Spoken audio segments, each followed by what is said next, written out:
బాలకృష్ణ గారు ఒక అభిమాని కొట్టారని మనం విన్నాము. అసలు ఎందుకు కొట్టాల్సి వచ్చింది? ఎందుకు కొట్టారు సార్ ఆయన?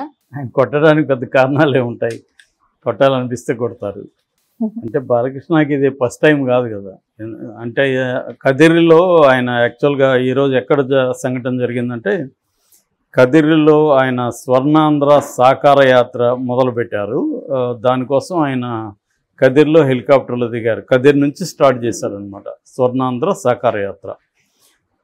సో ఆయన రాయలసీమలో కూటమి అభ్యర్థుల తరపున యాత్ర చేయడానికి ప్లాన్ చేసుకున్నారు.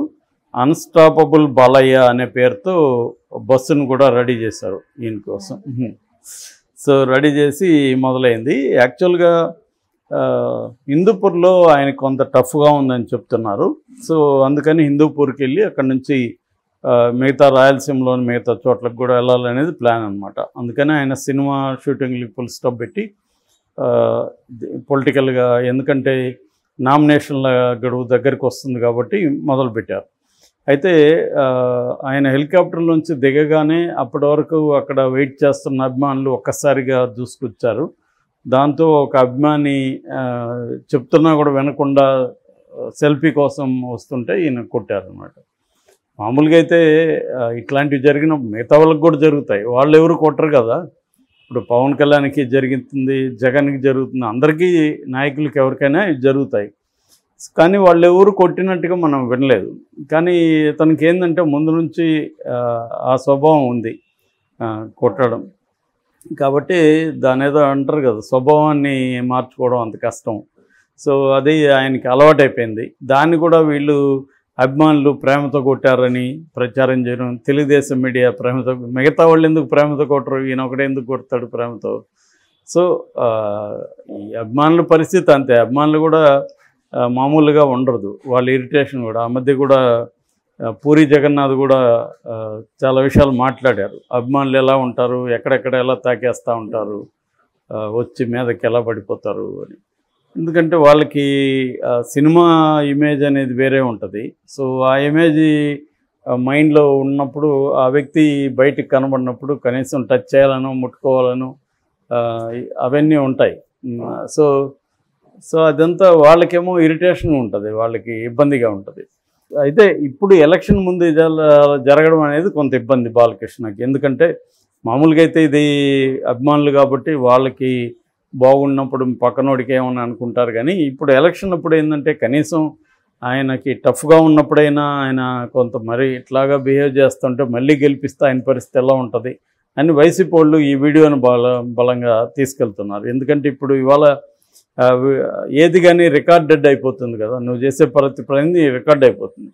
అందుకని ఆ పబ్లిక్లో అట్లాంటి దృష్టిలో పెట్టుకోవాలి. కానీ బాలకృష్ణకు ఉన్న ప్రాబ్లం ఏంటంటే ఆయనకి సెన్సారింగ్ మెకానిజం లేదు. సెల్ఫ్ సెన్సారింగ్ అనేది పొలిటీషియన్కి చాలా అవసరం, చాలామందికి ఉంటుంది కూడా. అంటే వాళ్ళు మనసులో మన మీద చాలా కోపం ఉండి మనల్ని చంపేయాలనుకున్నా కూడా నవ్వుతూ మాట్లాడగలరు వాళ్ళు. సో ఆ మెకానిజం వాళ్ళకు ఉంటుంది. బాలకృష్ణకి అది ఉండదు. అందుకని ఆయన టిపికల్ పొలిటీషియన్ లక్షణాలు ఏవి ఆయనకి లేవు. అందుకని ఆ మధ్య కూడా చంద్రబాబు జైల్లో ఉన్నప్పుడు బాలకృష్ణ ఇన్ఛార్జిగా తీసుకొని ఆయన నడిపిస్తాడు పార్టీ అని అనుకున్నప్పుడు అందరూ భయపడ్డారు తెలుగుదేశం వాళ్ళు. ఎందుకంటే ఈయన ఎట్లాంటి అట్లా బిహేవ్ చేస్తారు, అందరినీ విసుక్కోవడం, గొడవ పడడం, బూతులు తిట్టడం, తర్వాత మనసులో ఏముంటుంది మాట్లాడేయడం, ఇటువంటివి రాజకీయాల్లో ఇబ్బంది పెడతాయన్నమాట. సో ఆ రకంగా ఇప్పుడు యాత్ర మొదలవడమే దెబ్బడితో మొదలైందని రాస్తున్నారు అందరూ. సో మరి ఆయనకి ఆల్రెడీ టఫ్గా ఉంది. యాక్చువల్గా హిందూపుర విషయానికి వస్తే 1985లో ఫస్ట్ ఎన్టీఆర్ పోటీ చేశారు. దాని తర్వాత మళ్ళీ రీఎలక్షన్లు 88లో వస్తే అప్పుడు కూడా ఆయన గెలిచారు. దాని తర్వాత మళ్ళీ 94లో కూడా ఎన్టీఆర్ గెలిచారు. 96లో చనిపోయే వరకు ఆయనే ఉన్నారనమాట. సో మొత్తంగా 11 years ఆయన అక్కడి నుంచి ప్రాతినిధ్యం వహించారు హిందూపూర్ నుంచి. ఇక దాని తర్వాత నందమూరి హరికృష్ణ అక్కడ కంటెస్ట్ చేశాడు. ఆయన చనిపోయిన తర్వాత 99 వరకు ఆయన ఉన్నారు. తర్వాత అలాగా 3.5 సంవత్సరం నందమూరి హరికృష్ణ ఉన్నాడు. ఆ తర్వాత కూడా 99, 2004, 2009లో కూడా తెలుగుదేశంకి ప్రాతినిధ్యం వహించాడు. తర్వాత 2014లో బాలకృష్ణ కంటెస్ట్ చేసి 16,000 మెజార్టీతో గెలిచాడు. 2018లో 2019లో 18,000 మెజార్టీతో గెలిచాడు. అంటే బాలకృష్ణకి ఏమీ పెద్ద మెజార్టీ అక్కడ రాలేదు. ఫస్ట్ సారి 16,000, 18,000. సో అలాంటిది ఇప్పుడు చాలా కష్టంగా ఉందని చెప్తున్నారు. ఎందుకంటే అక్కడ వైసీపీ నుంచి ఒక బీసీ మహిళను, దీపిక అనే మహిళను నిలబెట్టారు. సో రెండోది పెద్దిరెడ్డి స్వయంగా అక్కడ ఉండి బాలకృష్ణని ఓడించడానికి తగిన వ్యూహాలని పన్నడం. వైసీపీలో ఇక్బాల్ కూటమి రకరకాల చీలికలు ఉన్నాయి. దాదాపు 3 గ్రూపులు ఉన్నాయి వైసీపీ. ఆ 3 గ్రూపుల్ని ఏకం చేయడంలో సక్సెస్ అయినాడని చెప్తున్నారు పెద్దిరెడ్డి. రెండవది ఏంటంటే కూటమిలో ఉండే ప్రాబ్లమ్స్ కూడా అక్కడ ఉన్నాయి. కూటమిలో ఆల్రెడీ పరిపూర్ణానంద స్వామి అక్కడ బీజేపీ నుంచి టికెట్ ఆశించారు. బీజేపీ కూడా ఇది ఎంపీగా నేననేది ఆయన ఎంపీగా ఆశించారు హిందూపూర్, కానీ ఆయనకి ఇవ్వలేదు. ఇవ్వకపోవడానికి కారణం ఏంటంటే హిందూపూర్ లోక్సభ కాన్స్టిట్యుయెన్సీలో ముస్లిం పాపులేషన్ ఎక్కువ ఉంది. సో ఈయన బీజేపీ తరఫున అక్కడ కంటెస్ట్ చేస్తే ఈయనకి ఆల్రెడీ యాంటీ ముస్లిం ఒక ఇమేజ్ ఉందన్నమాట ఆల్రెడీ.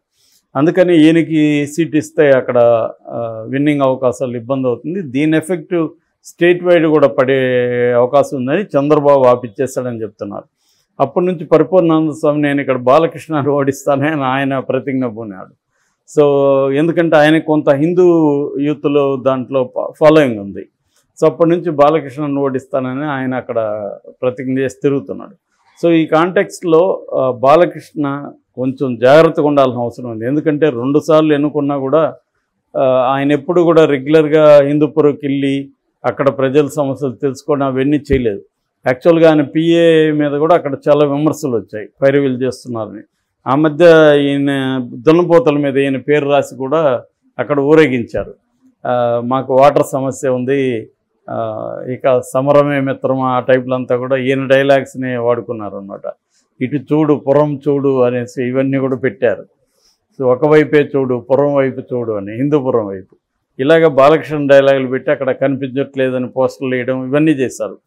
అంటే అవన్నీ చేయడం మనకి వైసీపీ వాళ్ళు ఉండొచ్చు, కానీ ఆయన రెగ్యులర్గా వెళ్ళట్లేదు అనేది, ఒక ఎమ్మెల్యే ఏం చేయాలనేది చేయలేదు. నేను రోజా విషయంలో కూడా ఇదే చెప్పారు. రోజా కూడా ఇదే సమస్య.